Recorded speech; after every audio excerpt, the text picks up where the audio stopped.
Hi everyone, I'm Selka Biko and I will be presenting part 1 and 2 of Module 12, which is the principles of clear and effective writing for radio. For the learning objective, at the end of my presentation, fellow students will be able to enumerate and explain the principles of writing for radio and be able to write a short radio script as well. My report covers first and second principles of clear and effective writing for radio, and the rest will be reported by my group mates. For the first principle, you have to write for the ear as well as for the eye. In writing for radio, you should be concerned not only with how your script will sound, but also with how it looks on paper. Remember, there are people who may be involved in production and have to read your script also. Be sure that your script is easy to say, easy to read with the eyes, and easy to listen to. For the second principle, you have to be informal, right? As if you are talking to a person sitting in front of you. Be conversational and friendly. The first item in Principle 1, use simple and shorter words as cited in our examples. Instead of using proliferation, merchandise, necessitates, or purchase, use simple words with the same meaning, such as spread, goods, needs, or buy. They are direct and each holds a thought or image. Radio is conversational. Think of the most boring lecture you have ever attended. For starters, the presenter probably read it and it probably sounded like a term paper full of jargon and long winded sentences. Radio is personal, as if you're talking to one person at a time. That's why your writing has to sound like it is talk, not read. Lectures don't work on radio. Your script can't be just read, it has to be performed. Second item in principle one, you need to avoid numbers or statistics.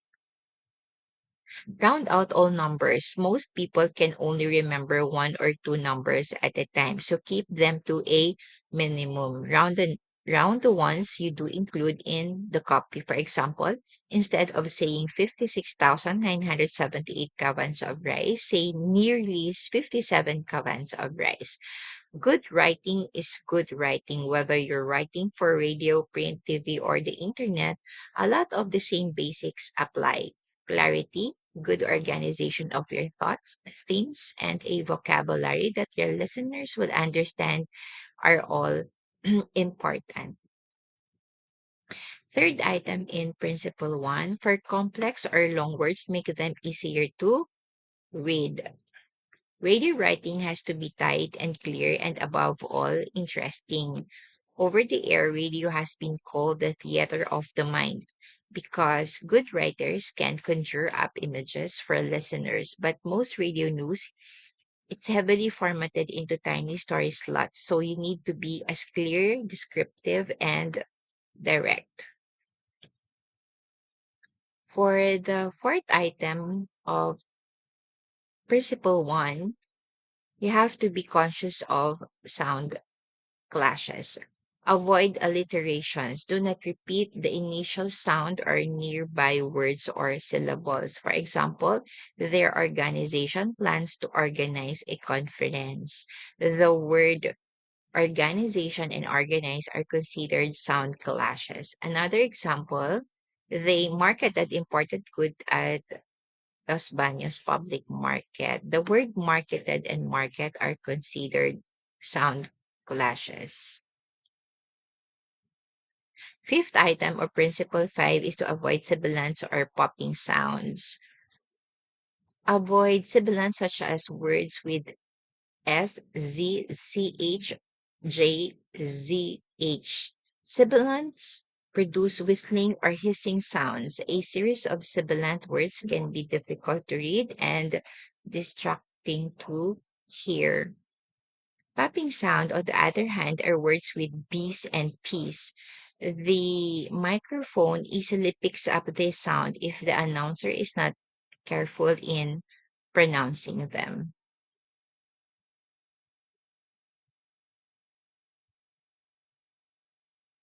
Sixth item in principle 1 is to punctuate for sounds. Use it to indicate your intentions regarding mood and meanings. Here are different punctuations and for writer's disposal. First is the period. Period marks the end of a sentence or shows the words that have been abbreviated. Second is the question mark. Question mark indicates a question. Exclamation point stresses or emphasizes a word or a sentence.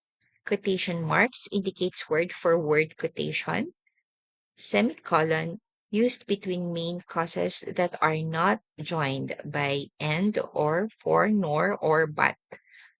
Colon introduces a long quotation.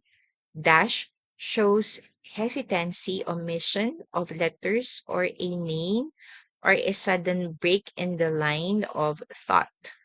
Parenthesis used in radio scripts to set apart the instructions for the technician, to indicate cues for music and sound effects, to contain instructions or interpretations for the announcer. Ellipsis indicates an omission of words in a sentence.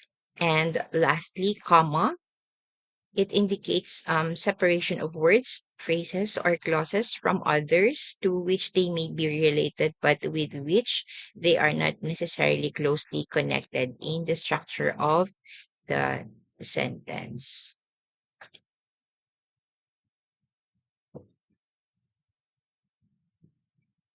The last and seventh item in Principle 1 is to provide a pronunciation guide.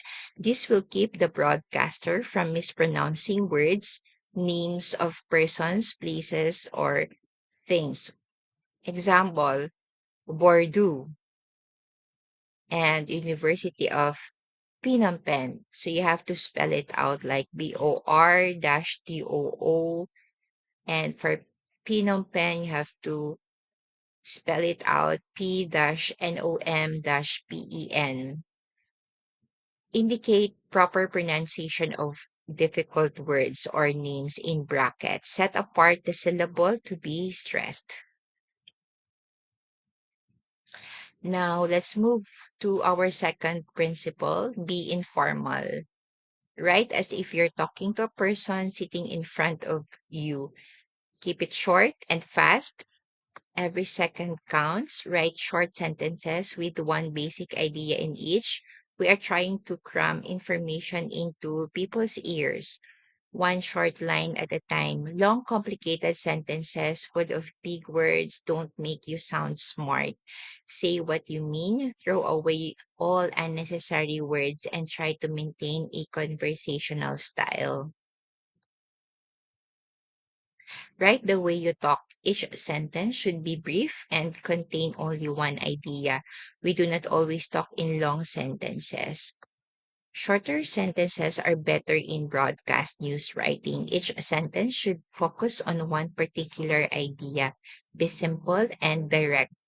If you give your audience too much information, your audience cannot take in. Choose words that are familiar to everyone. Read the story out loud. The most important attribute for writing for the ear is to read the story aloud. This will give you a feeling for timing, transitions, information flow, and conversation style. Your audience will hear your radio news story, so the story has to be appealing to the ear.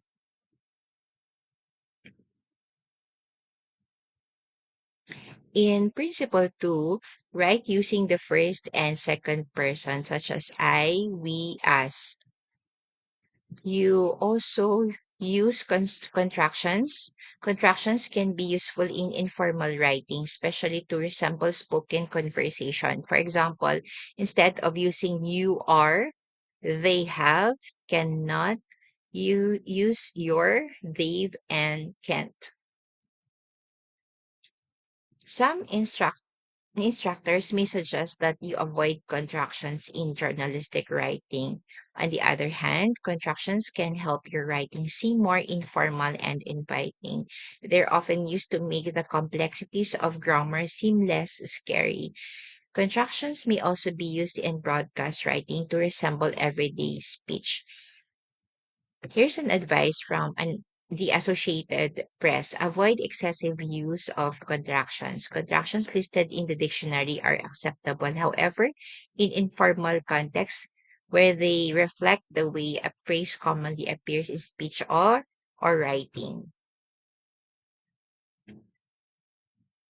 Now, I would like to share with you an example of radio script where you need to have an intro. This is a jingle or a speech introduction, then a cue from the broadcaster saying hello or welcome to the radio station, followed by story, which indicates title of a story and duration, followed by background, wherein you're telling the bulk of the story, anecdote, including any background information, and lastly, by a conclusion, end of story, anecdote, distinctly and memorably prior to ending your segment. That ends my report on the two principles of clear and effective writing for radio.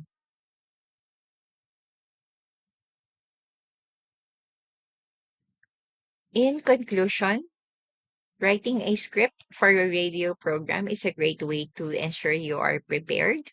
However, writing a script does not have to be difficult, nor does it have to be complete with word for word what you will say on air. A good script is more of a guide that keeps you on track and gives you the necessary cues, but allows you room for personality, creativity, and improvisation.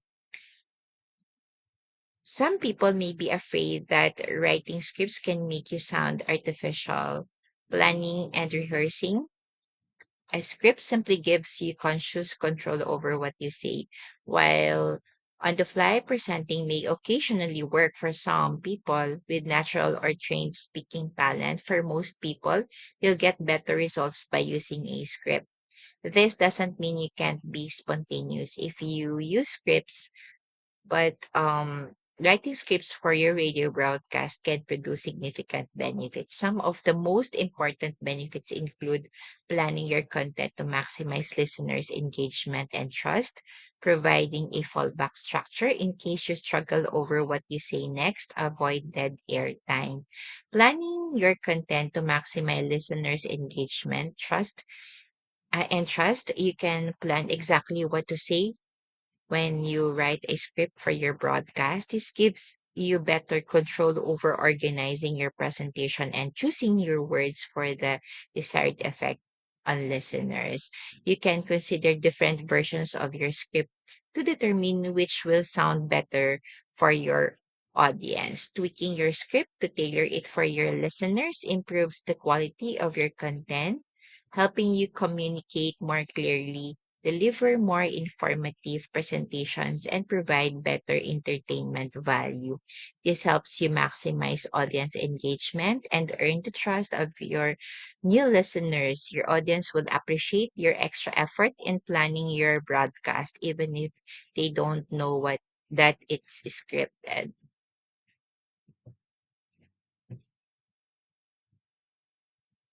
I hope I was able to enumerate and explain part one and two of the principles of clear and effective writing for radio. So you can start writing your own radio script. For our discussion, why do you think it's important to write a clear and effective radio script?